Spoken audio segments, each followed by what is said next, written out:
Instead of going over the recap of this weekend's results, which we saw Junto Nakatani defeat a very good opponent, Nishida, to unify his bantamweight titles, and Jai Opetaia gets another exciting knockout, I would rather do what I do some weeks where I'm starting to do in these results, or just kind of my tangents.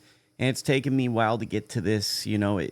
Obviously, the workflow, everyone wants to hear about productivity workflow. But Sunday cards, Sundays are a day for me to kind of reset. Mondays are typically really busy days for me. I'm not sure what happened Tuesday, but obviously I wasn't on the ball on Tuesday. Now we're at Wednesday. I come with the results. I'm pretty sure most people who get their content from me aren't dying to get this information. They probably already know it because they're that much of a hardcore boxing fan. But this year is a strange year. A lot of years are strange years because of activity. I mean, really about 11 or so years ago, Adonis Stevenson won Fighter of the Year by fighting 4 times in one calendar year, if memory serves me right. This year, we're going to be hard-pressed to possibly see someone fight 3 times, which kind of speaks to the lack of inactivity. Made a list of my Fighters of the Year candidates. It's Junto Nakatani, Rolly Romero, Dimitri Bivol, David Benavidez, and Jerome Boots Ennis. What's notable about this list is Junto Nakatani now has fought 2 times.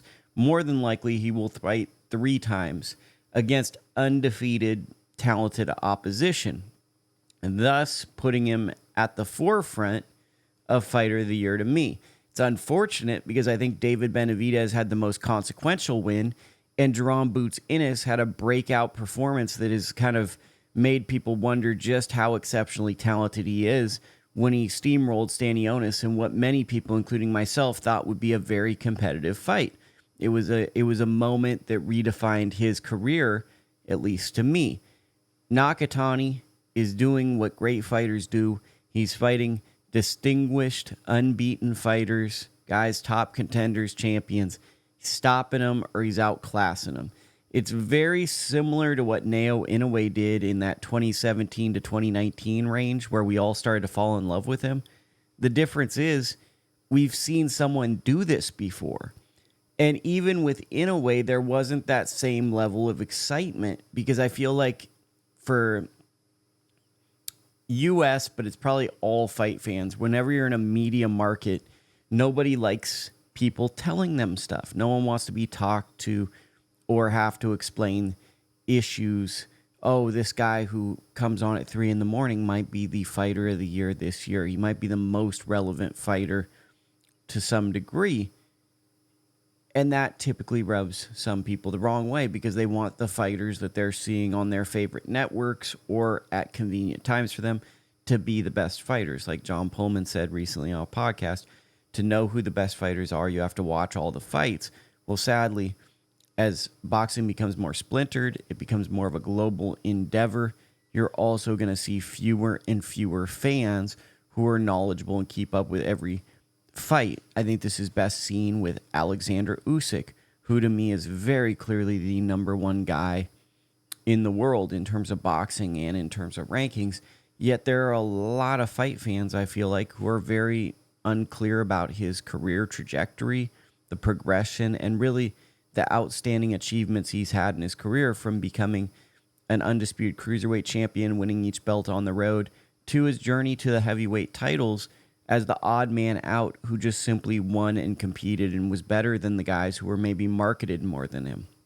And I think that that's fascinating, but you've seen in the modern era, at least in the US, people just don't get behind him as much. And it's a very strange feat because I think he's a very likable, exciting, and all-time great fighter. I think he's top 5 heavyweight. A lot of people push back at me, and it surprises me because I don't really see how you could look at what Usyk's done and not see that or not say that he's in the conversation. Getting back to Nakatani, you have Nakatani who's fighting exclusively in Japan. He's fighting on these cards that only if you're a hardcore enthusiast you're going to check out. They're typically not, primetime viewing. It's 3 in the morning West Coast, and they're on off days. Maybe it's a Sunday morning, maybe it's but it's never marquee times.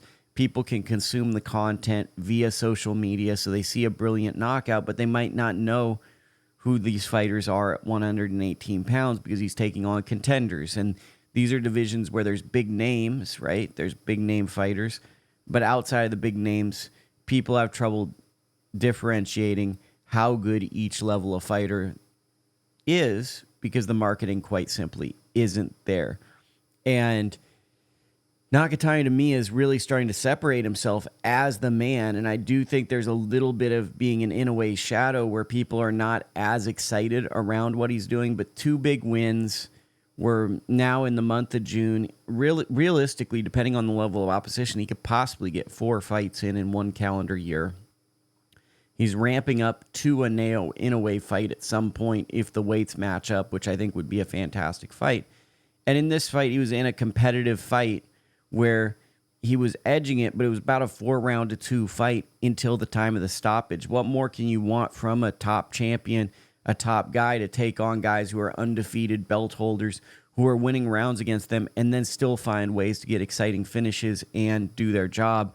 With Jai Opetaia, I don't think he's quite at the same level of Nakatani in terms of both talent and in the Fighter of the Year conversation, but there is an interesting argument that if he were to fight Gilberto Zordo Ramirez later this year, that probably would springboard him into a Fighter of the Year conversation because he's got 2 wins as well. And the alarming thing for me is a lot of U.S.-based fighters are fighting 1 to 2 times, which kind of, I know a lot of people are like, I don't like awards. I love awards because it gets people talking about the actual in-ring fighting. I'm less interested in like the stuff around boxing as I am the actual fighting itself. So for Opetaia, if he were to get a big win in the 3rd quarter or the 3rd fight of the year, that really elevates his status in the sport and moves him up a notch above people. And I'm really wondering, like, when is Bivol going to return? He has that big win over Artur Beterbiev. He's in the running for Fighter of the Decade if he can win another Fighter of the Year. But is that going to happen in the fall? And how does that fight look? And is the momentum going to be there for him to get this title? Benavidez, I'd love to see him return in a great fight. He just beat David Morrell. That was a 50-50 fight on paper. But now there's a large period of inactivity, which is, I'm sure it's not his fault, but it hurts, because that win is a long time ago now. And you want to see him come back because he's just so exciting. And I think Benavidez is one of the potential faces of the sport of boxing. He just hasn't quite gotten that opportunity to really take ownership of the sport because the champions aren't really granting him shots. Canelo, for whatever reason, didn't give him a super middleweight title shot, and now Bivol Beterbiev are competing for a trilogy, it looks like, though nothing's announced. So he's kind of in a no man's land, and he's in his prime right now, so I'm curious about that. Rolly, I'm not sure we see him again, but with the win over Ryan Garcia, he has to be mentioned because that was a huge upset win. Boots Ennis, once again, he's one of my favorite fighters. He's an exciting fighter. He fights up and down to his level of competition, but it would be great if we could get 2 Boots Ennis fights in 1 year, especially coming off that performance. But we've had some years where Ennis fought just 1 time, and it was frustrating as a fight fan. So to me right now, the most interesting thing outside of the results, outside of go watch these fights if you didn't watch them, is Nakatani's really, to me, the front runner for Fighter of the Year in 2025. And Bivol and Benavidez are just right there, depending on how they finish out the year. But the sport is moving away from U.S.-based fighters. The U.S.-based fighters just simply are not active enough. And really, in this era of great Japanese boxing, they're staying very busy, Australian fighters, Japanese fighters, keeping that activity up, and they start to enter these conversations as the most impactful Fighter of the Year, which I think the most impactful Fighter of the Year should be the Fighter of the Year, the person that makes the biggest steps towards legacy in 1 calendar year. That's who it is.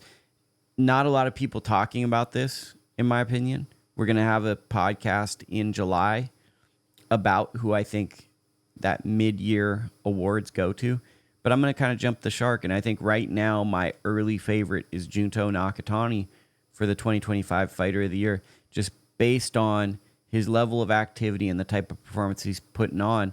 And just because it's not convenient for you to watch doesn't mean it's not happening.